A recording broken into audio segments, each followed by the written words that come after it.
Today, we are blessed to present one of these insightful lectures entitled Love is a Beacon Light of a True Human Heart, Part 3 of 9 on Between Master and Disciples, given in English on December 31st, 2017 in Kaohsiung, Taiwan, also known as Formosa. Peace for Ukraine or Ukraine.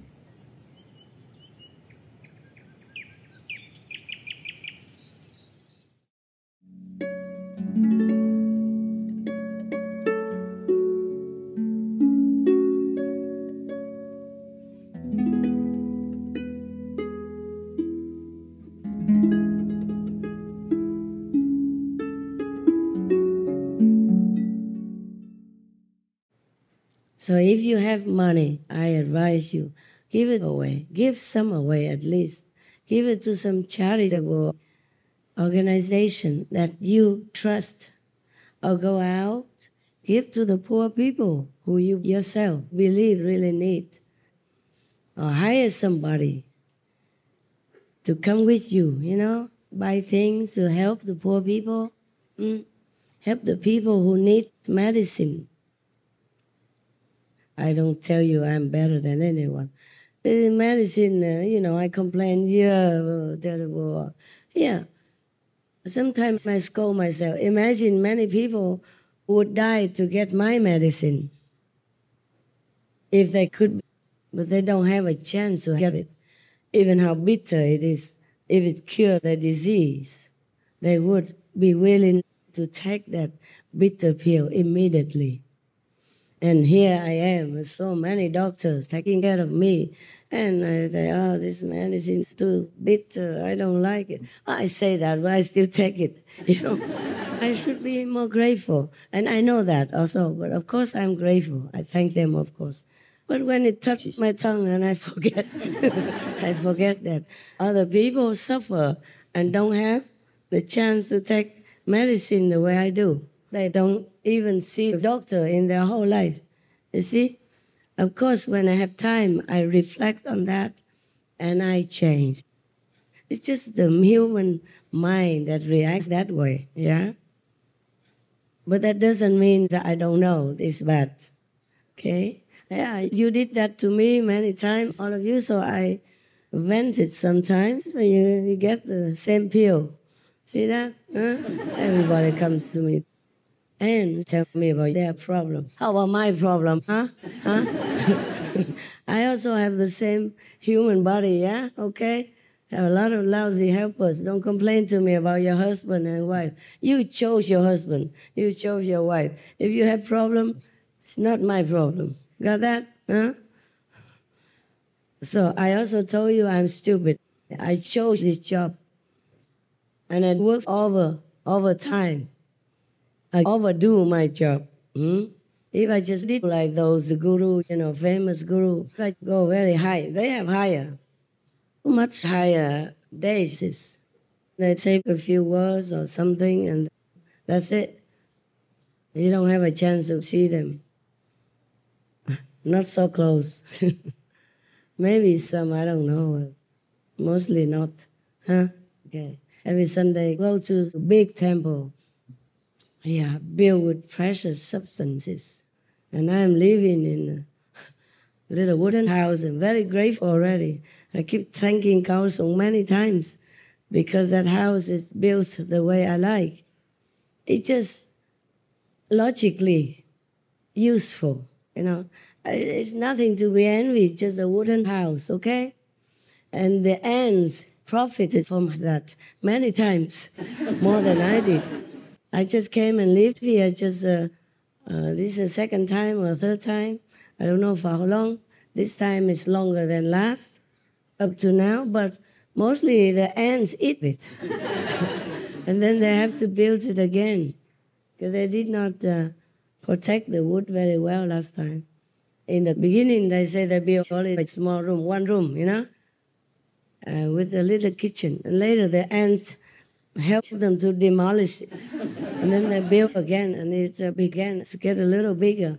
I guess Kaohsiung learned their lesson. If you build 3 rooms, and if the ants eat one room, Master still has 2 rooms. In case, and if the ants eat again another room, she still has a roof over her head until we think of how to deal with it. I guess they learn very fast. And they gave me everything I need, unconditionally. You have to know that. Because I didn't even dream that I would come here. I have Sihu, and I have Europe. I have places everywhere before. I can have any house until the disciples come. And then I won't have it. Either they take it over for me, or something happens because of their karma, then I have to leave anyway. So I'm lucky to have any house that I don't have to take care of. They built it for me already, I think 19 years ago, right? 高雄19年以前盖这个房子是吗？19年和19年没人知道。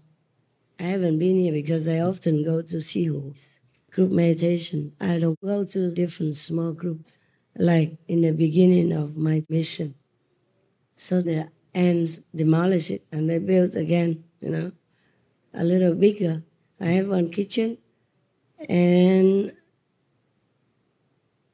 the kitchen is very tight, It's like a corridor, and they put a gas stove over it, and you can just stand there, turn around, and go straight to the other room. You get that? Well, it's enough. Normally, I don't cook a lot anyway. If I'm alone, I just cook like one pot of rice and leave it there. Make a chap suey or something and eat it for many days. Or a soup.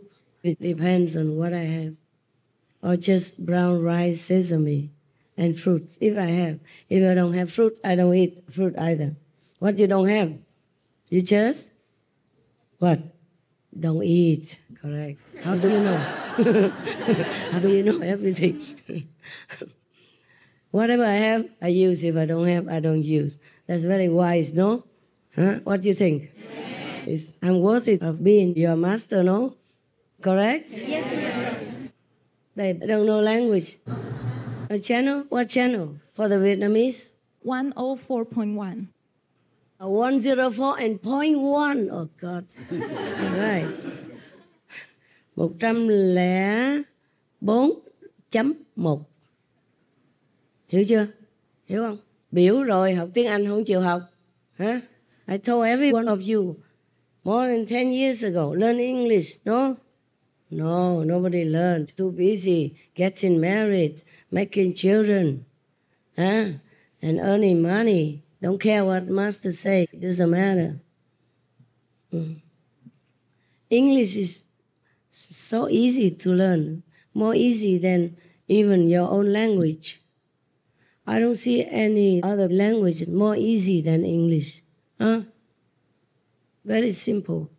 And I don't speak like high-level English. I speak very plain English so that everyone understands.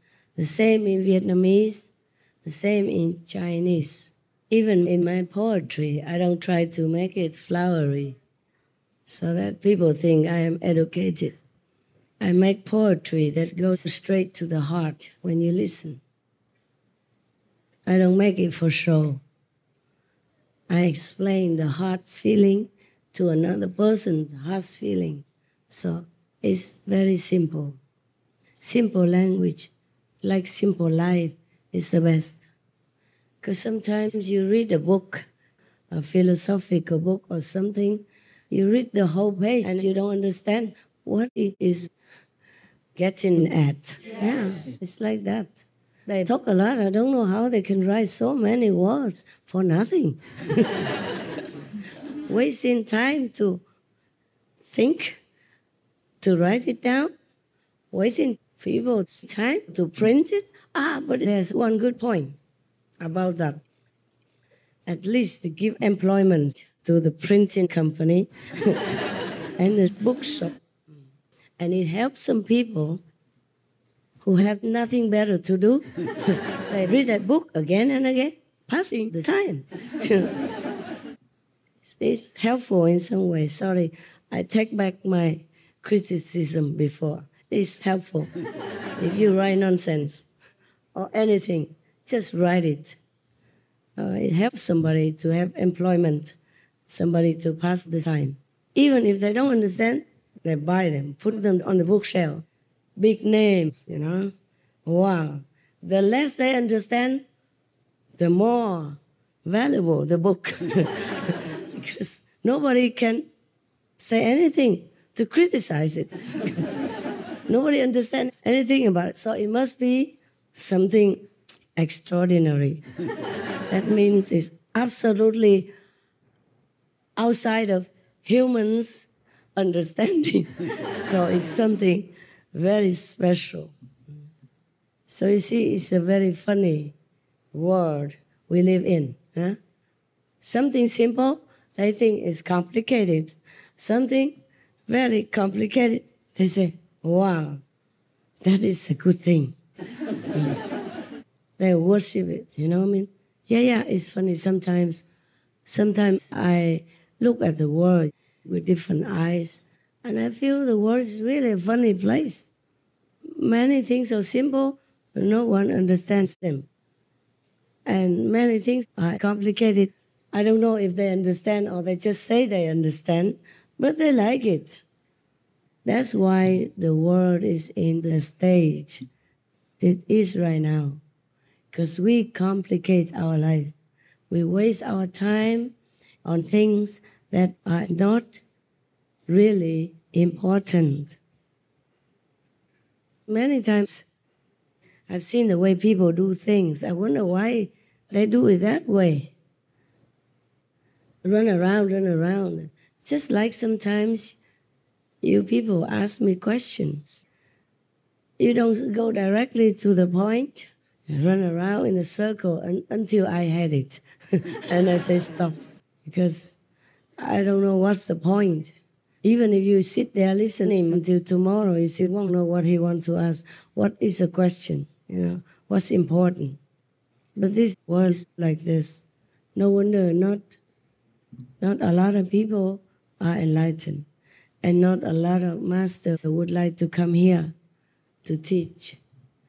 Remember, if you read the autobiography of Yogananda, his master, Sri Yukteswar, ascended to another world, and heavens assigned him to be the teacher in the astral world, remember? Yes. And then he said to Yogananda, because I have been kind of good in the world, so now I'm able to teach somewhere better, where the beings understand better, more elevated in spiritual knowledge. Remember that? Yes. Did you read the book? Yes.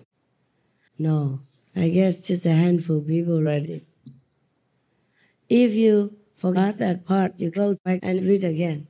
Even just an astral world, just one step beyond our world, the master of Yogananda was already appreciative of the beings there, intelligence, and common sense or spiritual elevation. One step more. But mind you, the astral world has more than 100 different levels. So maybe he was assigned to teach at the highest level, you know, like almost at the border of the second level. So of course they have more spiritual understanding than the humans here. They just don't have the body like we have. This body also affords us many things. A lot of pleasure, a lot of pain, a lot of different experiences, not necessarily good or bad, just different experiences. But for that, we suffer a lot. In this world, not everybody can claim that he's been the happiest man all his life or the happiest woman, you know, all her life.